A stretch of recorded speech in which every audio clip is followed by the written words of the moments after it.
My friend Raj had two bank accounts. One he showed people, one he didn't. The one he showed people had maybe $400 in it, and he'd laugh about it, make jokes about being broke, order the cheaper drink when we went out.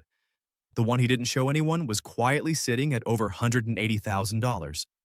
Same guy, same salary as me, same apartment, same car, same Friday night tacos. The only difference between us wasn't income. It was 10 decisions he made, quietly, automatically, years ago, that I hadn't made yet. And that's the thing nobody tells you about getting rich in America. It's not about the big dramatic moves. It's not about picking the right stock or starting the next unicorn startup. It's about a handful of decisions you make once that then make themselves forever while you sleep, while you binge Netflix, while you forget they even exist. By the end of this video, you're going to know exactly what those 10 decisions are. I'm going to tell you the one Raj made in his second year out of college that changed everything. But I want you to sit with something first, because this next part is going to sting a little.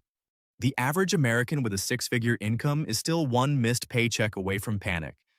Read that again. Income was never the problem. And if you've ever wondered why some people who make less than you somehow seem to have more freedom, more calm, more options, this video is going to answer that. Stick around because decision number 7 is the one almost nobody talks about, and it's the one that made Raj's numbers explode. Let's start here. Decision 1 is paying yourself before anyone else touches your money. Most people get paid, and then bills eat first, wants eat second, and whatever crumbs are left, if any, go to savings. Raj flipped that order in year 2.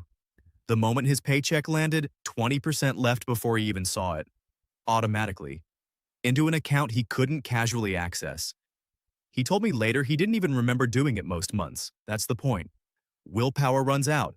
Automation doesn't. There's a reason financial researchers call this paying yourself first. It's older advice than you'd think, going back to a book called The Richest Man in Babylon. And it still works today for the exact same reason it worked 100 years ago. You cannot spend what you never see.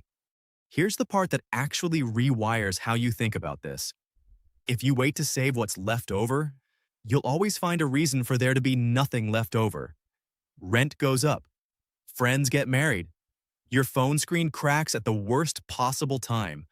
Life fills every gap you leave open, so you stop leaving the gap open. Decision 2 is the one that quietly separates people who stay broke from people who don't. Knowing the difference between a liability that looks like an asset and an actual asset. That new car? Liability dressed up as a reward.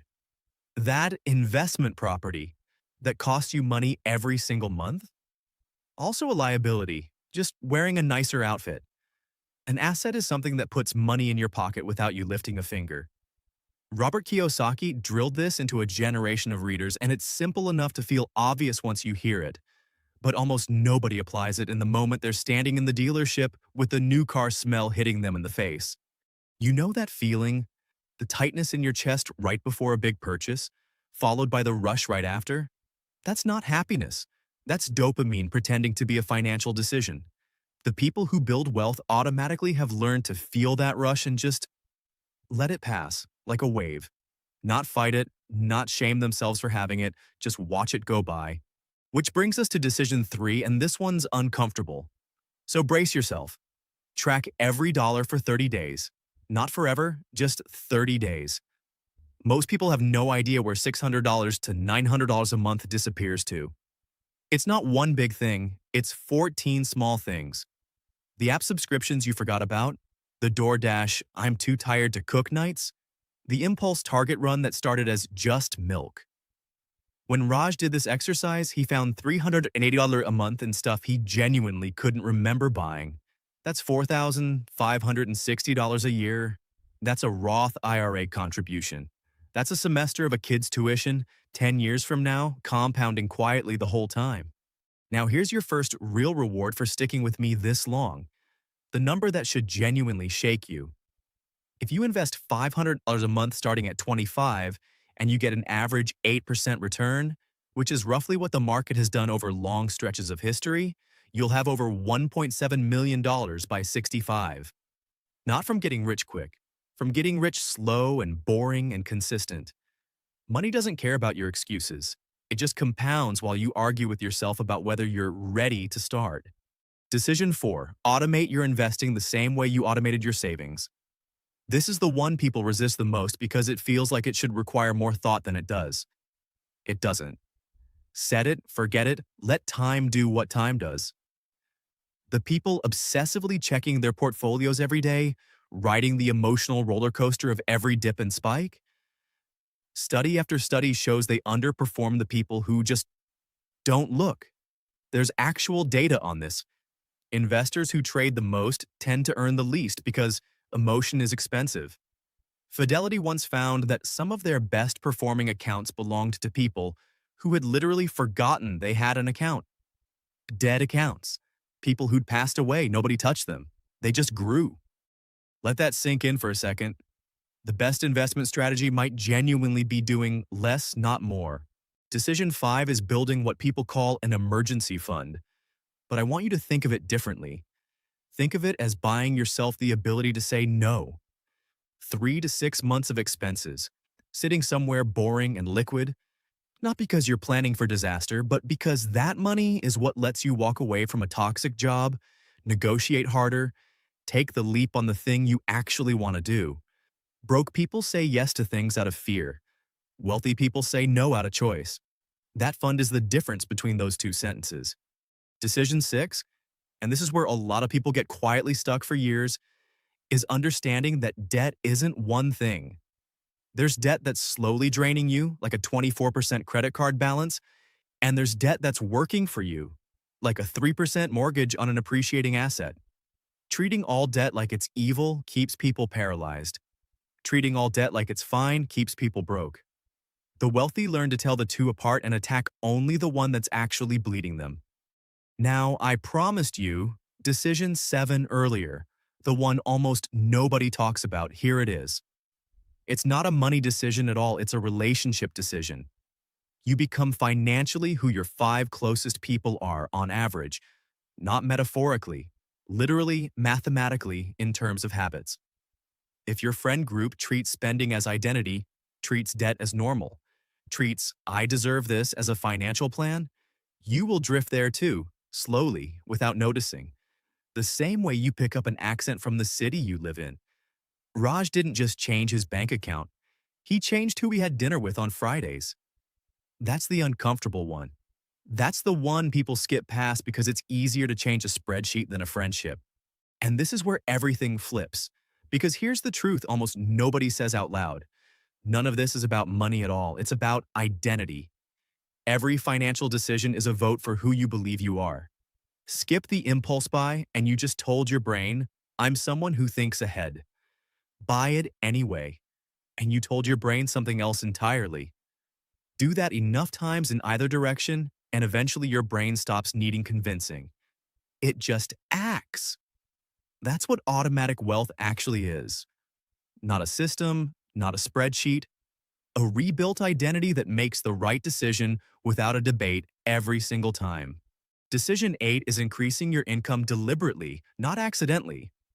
Most people wait for a raise that might come once a year if they're lucky, if the budget allows, if their manager remembers to advocate for them.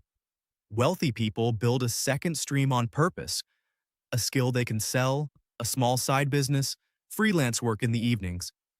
Because relying on one employer for 100% of your income is the financial equivalent of standing on one leg. It works fine until it doesn't. The shopkeeper on my old street, the one who ran a tiny grocery store for 20 years, started selling homemade spice blends online on the side. Within 3 years, that side thing was out-earning the store. Nobody plans for the side thing to become the main thing. It just does if you give it room to grow. Decision 9 is protecting what you build. And this is the boring one, the one people skip because it doesn't feel exciting. Insurance, a will, beneficiaries actually filled out correctly. I know, not glamorous. But I've watched families lose everything they spent decades building because of one missing document, one uncovered gap, one thing nobody wanted to think about until it was too late. Building wealth without protecting it is like filling a bathtub with the drain wide open. You can pour in money for years and still end up standing in an empty tub. And decision 10, the last one, the one that ties every other one together, is simply reviewing your money once a month. Not obsessing, not checking daily like it's social media. Just 15 quiet minutes.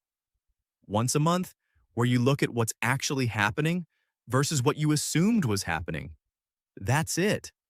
That single habit catches the subscription creep, catches the goal that quietly stalled, catches the moment before it becomes a pattern.